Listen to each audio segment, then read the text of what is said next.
우리 옆에 분들과 한번 축복해 줬으면 좋겠습니다. 하나님께서 복 주실 것입니다. 하나님께서 은혜 주실 것입니다. 하나님의 은혜 받으시는 여러분 되시기 바랍니다. 하나님께서 복 주실 것입니다. 아멘. 여러분, 정말 우리가 이 세상에서 정말 바라고 가장 소원해야 되는 복은 로또가 아닙니다. 여러분, 자식 많이 낳는 게 아니에요. 정말 우리가 이 땅에서 가장 바라고 원하고 소원해야 되는 가장 큰 복은 하나님 말씀에 은혜 받는 것입니다. 그거만큼 여러분 큰 복이 없어요. 하나님의 말씀을 듣고 하나님의 말씀을 읽고 할 때 그 말씀이 이렇게 깨달아지고 그것을 우리가 알 때, 그거만큼 우리가 이 땅에서 누릴 수 있는 큰 복은 없습니다. 오늘 시간 여러분들이 정말 귀가 열려지고 여러분의 영이 열려지고 여러분의 마음이 열려져서 하나님의 기쁘신 뜻을 온전히 깨닫는 하나님의 복을 누리는 여러분 되시기 바랍니다. 아멘. 오늘 이 시간 저희들이 마가복음 강의로 돌아와서 41번째 시간 제자들의 미숙함이라는 제목으로 말씀 나누겠습니다. 여러분, 미숙함이라는 게 무슨 뜻입니까? 이 미숙하다라고 하는 한자는 안일 미자에 익을 숙자를 씁니다. 그러니까 익지 않았다라는 뜻이죠. 과일로 비유하자면 풋사과 같은 거예요. 아직 연글지 않은, 아직 익지 않은 게 미숙입니다. 근데 이걸 사람에게 쓰면 어떤 뜻이 돼요? 아직 성숙하지 못한, 아직 능숙하지 못한, 어떤 일을 할 때 아직 그거 훈련이나 배움이나 연습이나 이게 부족해가지고 아직 능숙하게 하지 못하는 그런 사람을 미숙한 사람이라고 얘기하죠. 근데 지금 제가 제자들의 미숙함이라고 얘기했습니다. 사실 예수님께서는 지금 제자들을요, 오늘 본문이 되어지는 이 마가복음 9장이 어디쯤이냐면 지금 예수님께서는 특별히 제자들을 갈릴리에서 부르신 다음에 그 제자들을 트레이닝 시키십니다. 특별히 제자도라고 하는 제자의 갈 길, 예수를 따르는 제자는 어떻게 살아야 되는가, 이것을 예수님께서 특별히 제자들에게 가르쳐 주시려고 일부러 그 고향 갈릴리를 떠나서 두로와 시돈을 거쳐 가이사랴 빌립보까지 갈릴리 북쪽 지역을 같이 제자들과 다니시면서 제자들에게 특별 훈련을 하고 계셨어요. 그래서 그 유명한 제자도 가장 핵심이라고 하는, 예수님께서 제자들에게 가르치실 때 제자는 무엇인가, 제자는 어떻게 살아야 되는가, 그 핵심 되는 구절이 뭐냐면 아무든지 나를 따라오려거든 자기를 부인하고 자기 십자가를 지고 나를 좇을 것이냐 라고 하는 이 구절이에요. 그 유명한 그 구절 역시도 그 가르침 속에서 나옵니다. 그렇게 예수님께서는 제자들의 가르침을 위해서 아주 특별한 시간을 쓰셨고 아주 특별한 시간을 보내셨어요. 그리고 그 가르침이 끝나고 이제 갈릴리로 돌아오시고 계신 겁니다. 갈릴리로 돌아오시고 계세요. 근데 오늘 본문에 아주 독특한 구절이 하나 나옵니다. 바로 30절 말씀인데요, 그곳에 떠나 갈릴리 가운데로 지날새. 이제 예수님께서 특별 훈련, 제자들의 특별 훈련이 있었던 갈릴리 북쪽에서 이제 내려오시면서 갈릴리로 지나가십니다. 그런데 여기 아주 독특한 구절이 나오죠. 뭐예요? 예수께서 아무에게도 알리고자 아니하시니. 이 마가가 이걸 기록하고 있어요. 예수님께서 제자들의 훈련을 끝내고 다시 갈릴리로 돌아오시는데요, 아무에게도 알리고 싶어 하지 않았어요. 왜 그러셨을까? 왜 예수님이 특별히 이 아무에게도 알리고자 아니하셨다라고 하는 의도를 보이셨기 때문에 제자들이 이것을 기록했겠지요. 그게 바로 31절에 바로 이어서 이유가 나오죠. 31절, 이는 아무에게도 알리지 아니하시고 갈릴리로 다시 지나가시는 이유는 뭐냐? 제자들을 가르치시기 위해서. 아직 예수님의 가르침이 끝나지 않은 거예요. 분명히 예수님이 제자들을 가르쳐 주시기 위해서 갈릴리 북쪽까지 가서 그 산에 있는 데까지 올라가셨다가 가이사랴 빌립보까지 올라갔다가 내려오셨음에도 불구하고 여전히 주님은 제자들을 가르치기를 원하셨습니다. 그럼 왜 아무에게도 알리지 않고 가르치기를 원하셨는가? 그건 그 당시에 갈릴리 사람들이 너무 열심히 지나쳤어요.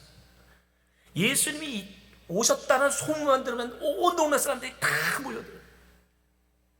갖가지 병 고친 사람들, 어려움 당하는 사람들, 모든 사람들이 예수님이 왔다고 하는 소문만 들으면 막 사람들이 몰려들어요.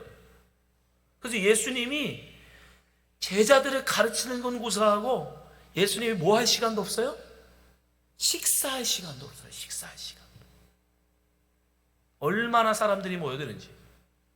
그러니까 예수님은 그 사람들을 고치고 사람들에게 말씀을 증거하는 것보다 제자들을 가르치시는 것에 집중하고 싶으셔서, 그래서 일부러 아무에게도 말하지 않고 지금 갈릴리로 돌아오고 계신 거예요.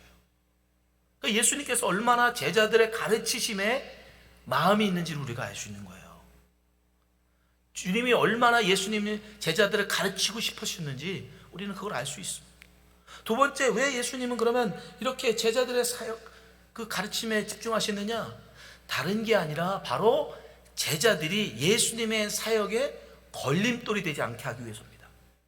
왜냐하면 마가복음 8장에 보면 예수님께서 한번 예수님의 사역을 말씀해 주십니다.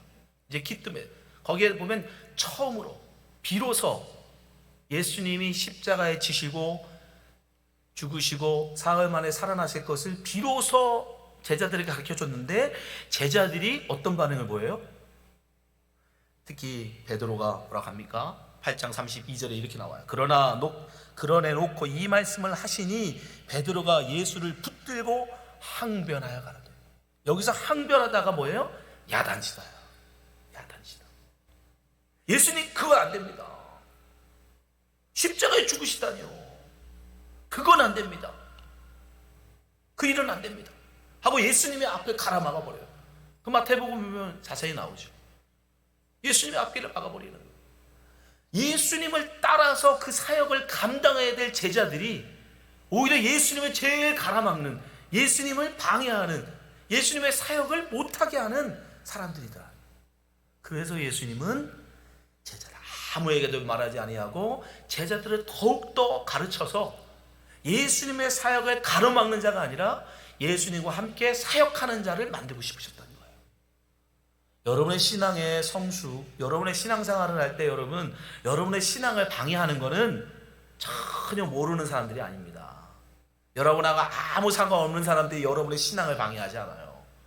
항상 우리의 신앙은 누구에게서 온다? 우리 가까운 사람에게서 시험이 오는 거예요. 가까운 사람들, 나와 가장 가까운 사람들. 예수님이 그걸 너무도 잘하셨기 때문에 제자들이 예수님의 사역에 방해가 되지 않도록 오히려 예수님의 사역을 돕는 자로 예수님께서 만들고 싶어서 아무에게도 알리지 않고 제자들의 가르치시는 것에만 집중하셨던 거예요. 또한 예수님께서는 왜 그렇게 제자들의 가르치는 것에 집중하셨느냐? 다른 게 아니라 제자들을 준비시키시기 위한. 이제 예수님께서는 예루살렘에 올라가시면 십자가에 죽으시고 부활하시고 승천하시고 이제 제자들과 함께 할 수 없어요. 이제 홀로 남겨질 그 제자들이 앞으로 주님의 그 사역을 잘 이어서 할 수 있도록 그를 훈련시키실 필요가 있었던 거예요. 여전히 미숙한 제자들을 더 성숙한 그리스도인으로 예수님이 원하시는 믿음의 분량에까지 그들을 훈련하실 필요가 있는 거예요. 그러지 않고는 그들이 또 예수님이 없을 때 어떻게 하겠습니까? 넘어지고 쓰러지고 또 예수님을 떠날 거 아니에요. 그래서 예수님께서는 아무에게도 얘기하지 않고 제자들의 가르치시는 것만 집중하셨어요. 그럼 뭘 가르치셨느냐? 31절에 보니까 예수님께서 가르치는 내용은 이거라고 얘기합니다. 인자가 사람들의 손에 넘겨져 죽임을 당하고 죽은 지 3일 만에 살아나리라는 것을 말씀하셨기 때문이더라. 한마디로 줄이면 예수님의 죽음과 부활이에요.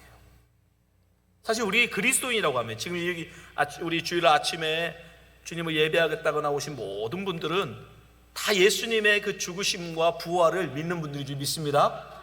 우리가 그걸 믿기 때문에 하나님을 예배하겠다고 주일날 하나님 앞에 모인 거잖아요.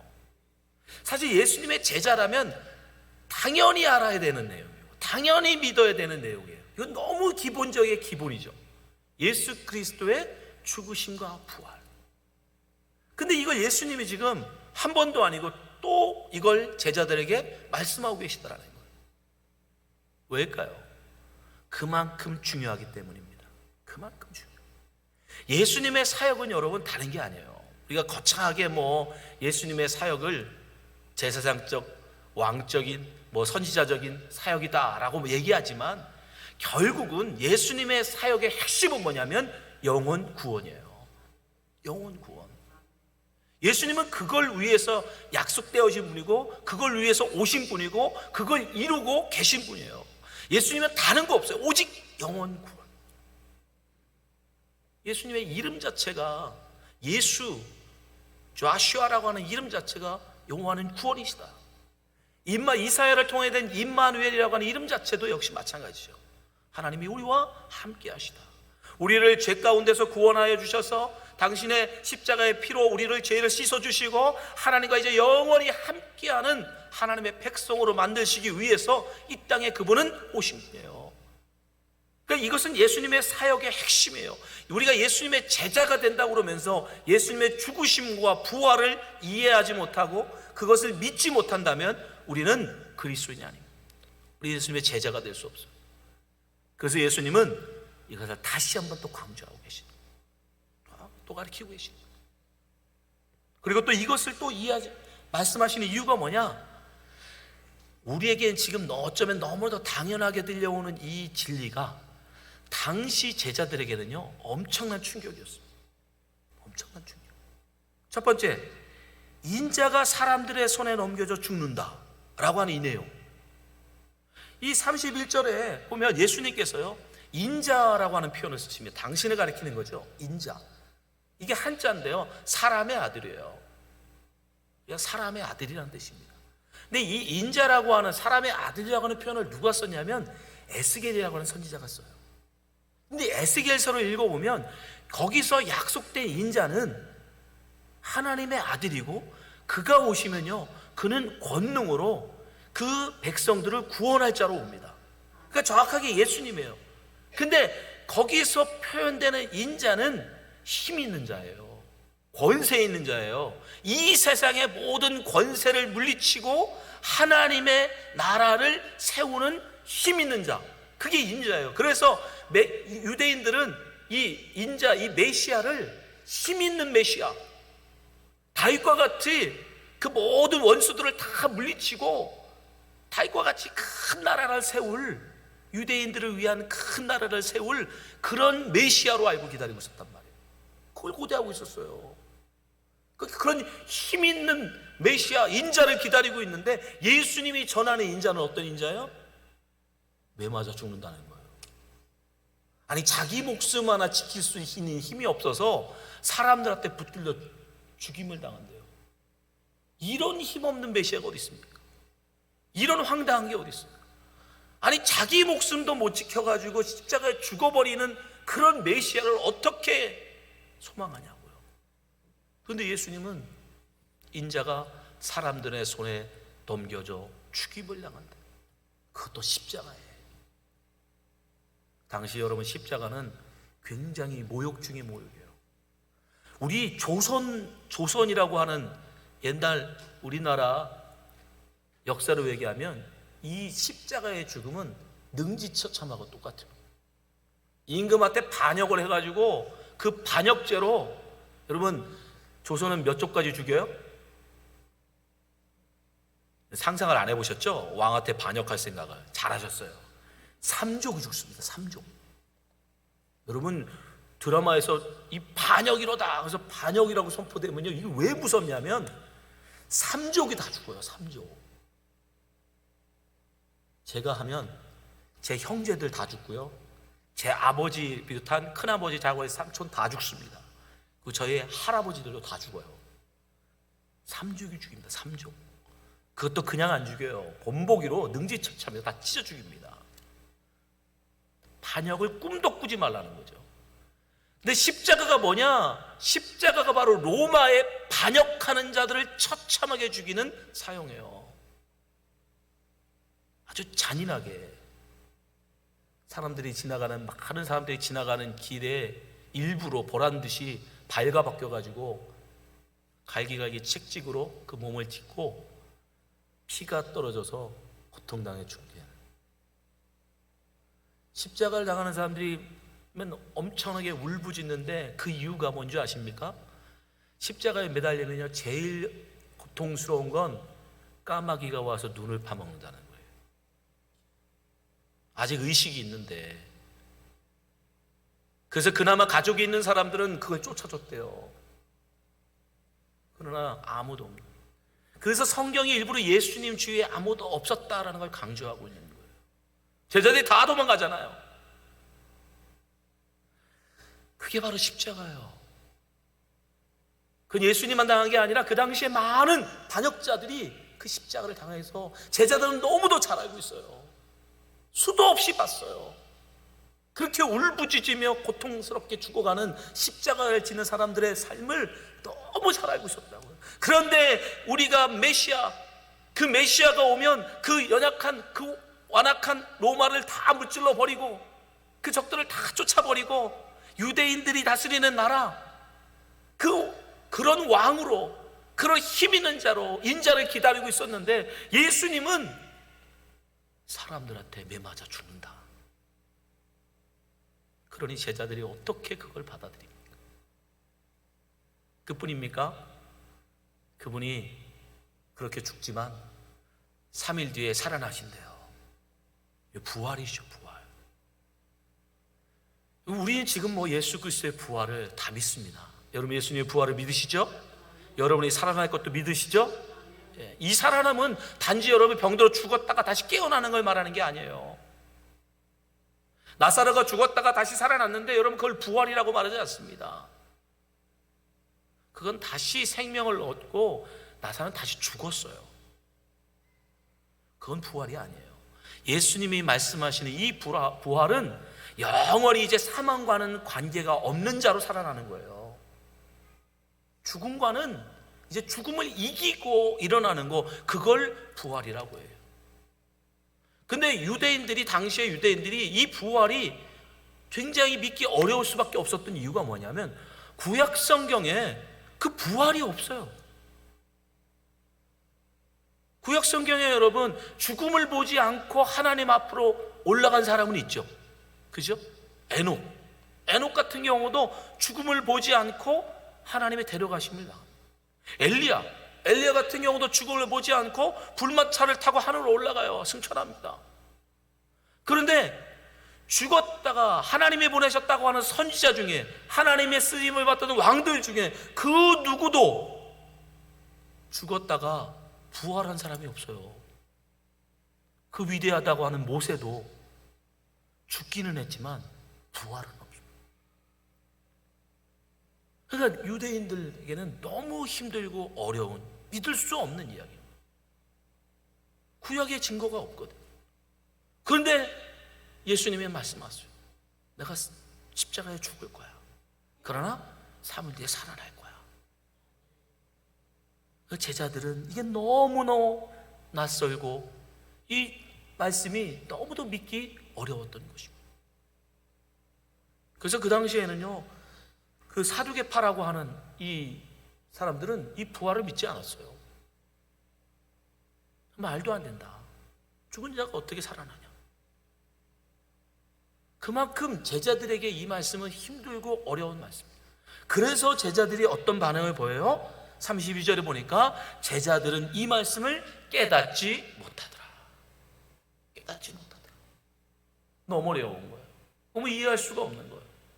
네, 맞습니다. 지금 여러분들도, 여러분 부활은 우리가 설명할 수가 없어요. 이해할 수 있는 게 아니에요. 과학적으로 논리적으로 말이 안 됩니다. 부활은 깨달아 하는 게 아니라 믿어지는 거예요. 믿음으로 받는 거예요.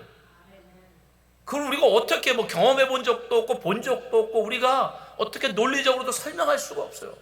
어떻게 죽은 자가 다시 살아나서 그 사망을 이기고 그 영원히 사망하는 상관없는 그런 부활의 몸.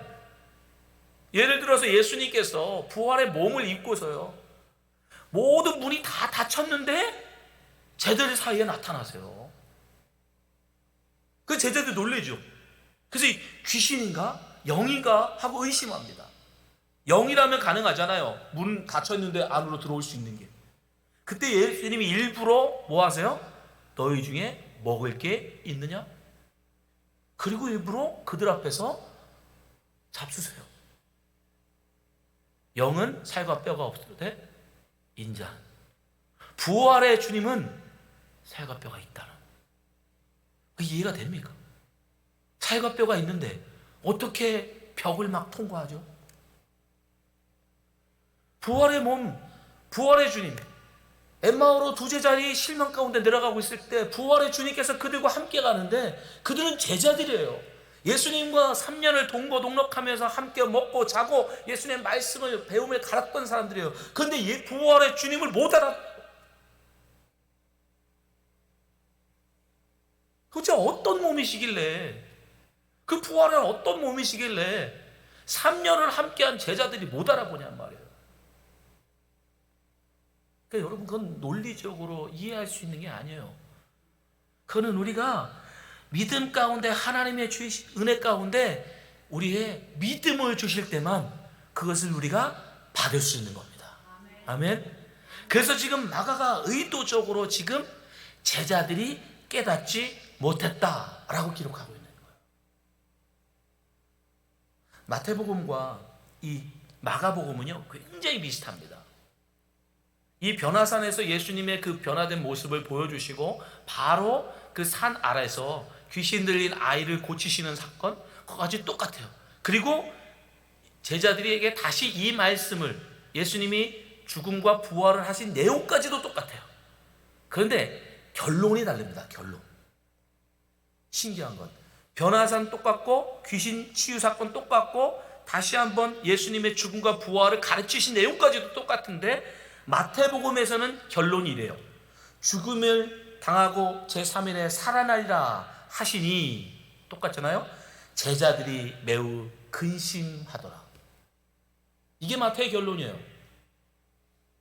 근데 마가의 결론은 뭡니까? 32절 보여주세요. 제자들은 이 말씀을 깨닫지 못하고 묻기도 두려워하더라. 깨닫지 못하다라고 하는 걸 집어넣어요. 마가는요 의도적이에요. 마가 뭘 의도하고 있느냐? 제자들 그거 별거 없어. 제자들은 어떤 존재들이에요? 여러분, 특별히 마가는요, 이 마가복음을 기록할 때 유대인들보다는 이방인들을 위해서 썼어요. 우리 같은 이방인들, 유대인으로 태어나지 않은 우리들, 구약 성경에 대해서 그렇게 잘 알지 못하는 우리를 위해서 사실 기록했다라고 다 얘기합니다.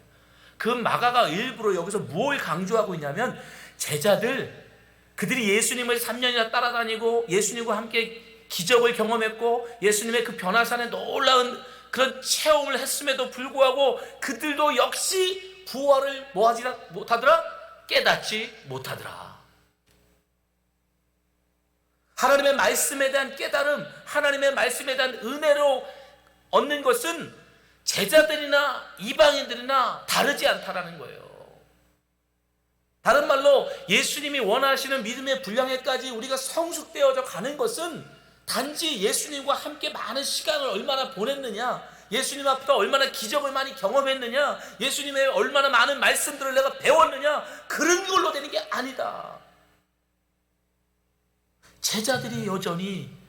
그 제자들이 여전히 지금 깨닫지 못하고 있더라는 거예요.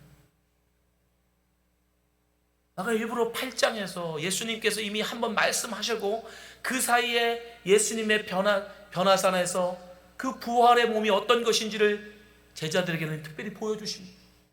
그리고 귀신 들린 자를 고치세요. 이 세상 공중것에 잡은 악한 마귀에게 붙들려 살아가는 그들에게 예수 그리스도의 말씀이 떨어질 때 그들이 회복되어짐을, 새롭게 되어짐을, 그것이 구원임을 그걸 통해서 보여주십니다.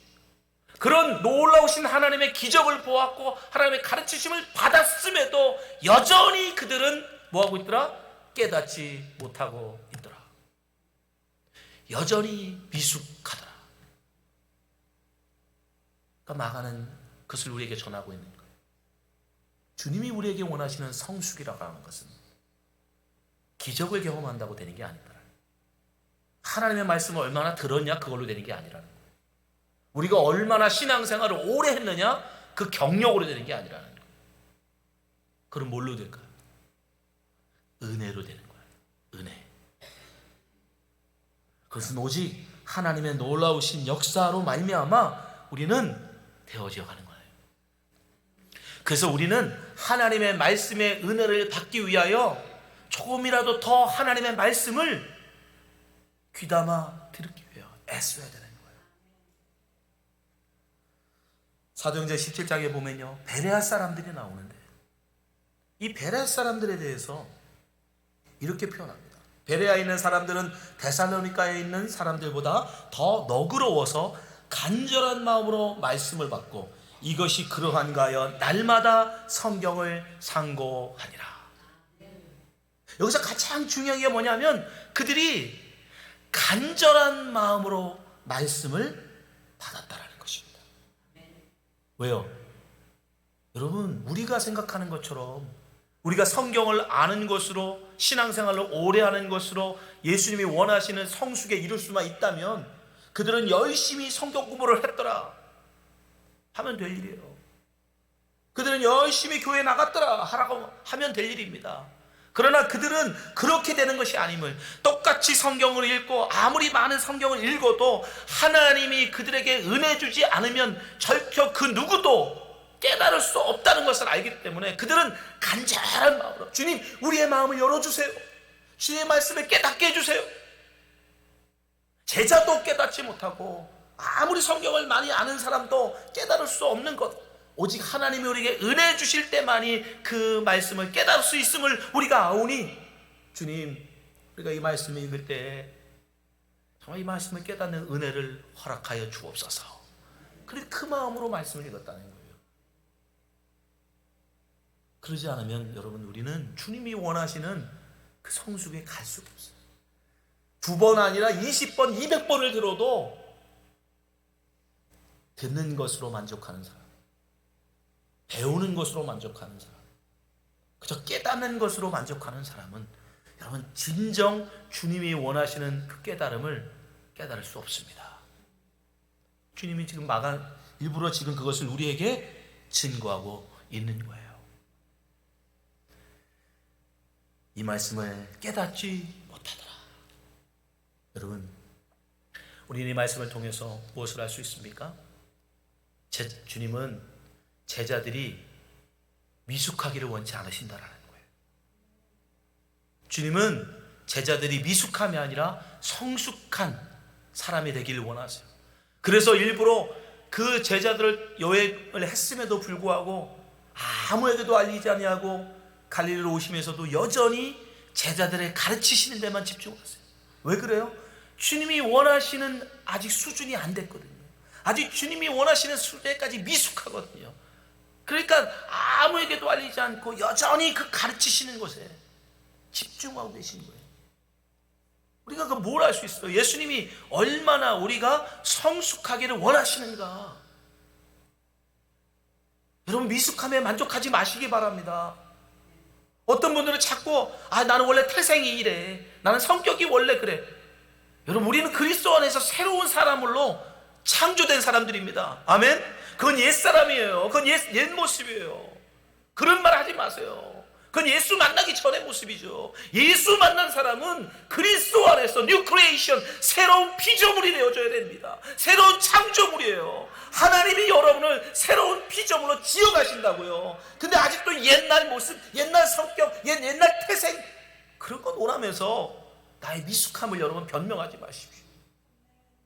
우리는 주님이 원하시는 그 성숙에까지 자라나가야 하는 거예요. 여러분, 요셉이라고 하는 사람의 인생을 한번 보세요. 요셉이 나이 17살에 하나님으로부터 귀한 비전을 받습니다. 꿈. 자기를 하나님이 높이신다는 거예요. 형제들 중에서 가장 높고.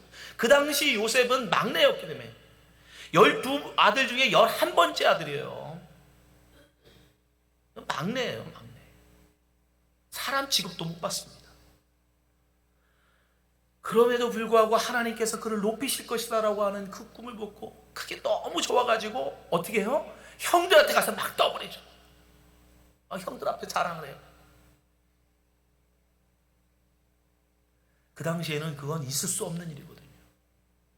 장자를 저 막내밖에 안 되는 애가 뒤집어서 장자보다 더 위에 올라간다?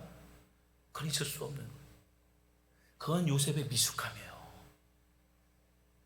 그런 꿈을 주셨으면 안에 품고 하나님 감사합니다 하면서 기도로 준비하면서 그 믿음의 길을 걸어갔어야 되는데, 그걸 막 형제들한테 떠들어대고 아버지한테 떠들어대고, 결국 그 미숙함 때문에 어떻게 돼요? 형제들의 시기를 받고 결국 애굽에 팔려가 버린 신세가 되죠.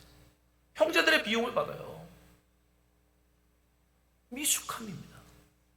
근데 13년이 지나고 그가 온갖 고난과 환난을 통해서 그가 30이 되어서 총리가 된 이후에 형제들을 다시 만나죠. 그럼 그때 어떻게 해요? 형제들을 딱 보자마자 어떻게 해요? 형님들, 제가 요셉입니다. 저 죽은 줄 알았죠? 저 이렇게 살아있어요. 자기를 그렇게 섣불르게 드러내지 않아요.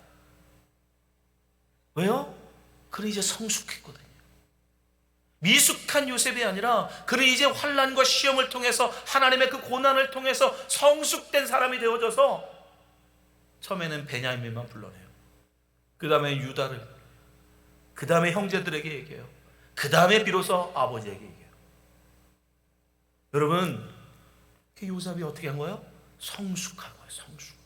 하나님은 요셉의 인생 속에 관여하셔서 그를 어떤 사람으로 만들어간다? 미숙한 사람에서 성숙한 사람으로 만들어 가시더라. 예수님도 마찬가지예요. 여러분, 우리의 인생을, 여러분의 삶, 여러분의 신앙 수준을 늘 미숙함 속에서 만족하시면 안 됩니다. 주님은 그걸 원치 않으세요. 주님은 우리 역시 요셉과 같이 성숙되기를 원하십니다. 여러분의 연약한 믿음이 굳건해지길 원하십니다. 자기밖에 모르는 이기적인 사람이 다른 사람을 배려할 줄 아는 그런 성숙한 사람이 되기를 원하십니다.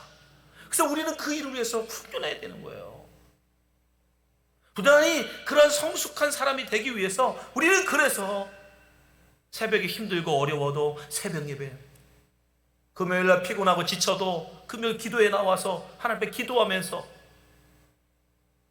내가 시간 있으면 조금이라도 더 하나님 앞에 헌신한 교회 봉사하고, 왜?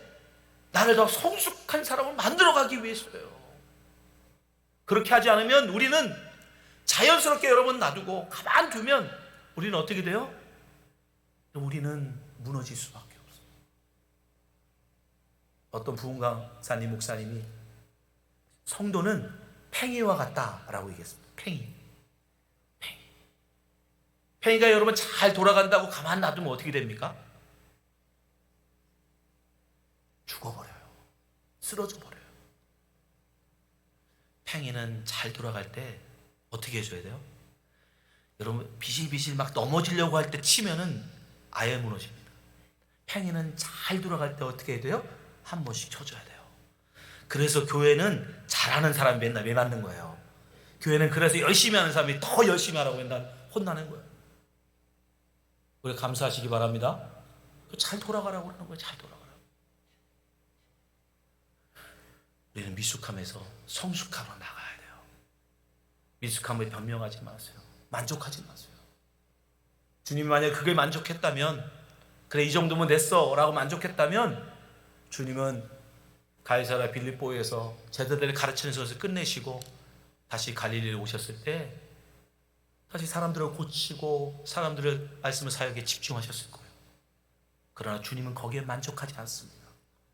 그래서 아무에게도 얘기하지 않고 제자들을 가르치시는 것만 다시 집중하세요. 주님은 미숙함을 싫어하시는 거예요. 사랑하는 성도 여러분, 모두가 성숙한 성도 되시기 바랍니다. 미숙함을 변명하지 마시고 핑계대지 마시고 정말 어떻게 하든지 주님이 원하시는 그 성숙에 나아가게, 성숙한 사람으로 자라나가시는 여러분 되시기를 주님으로 축원합니다.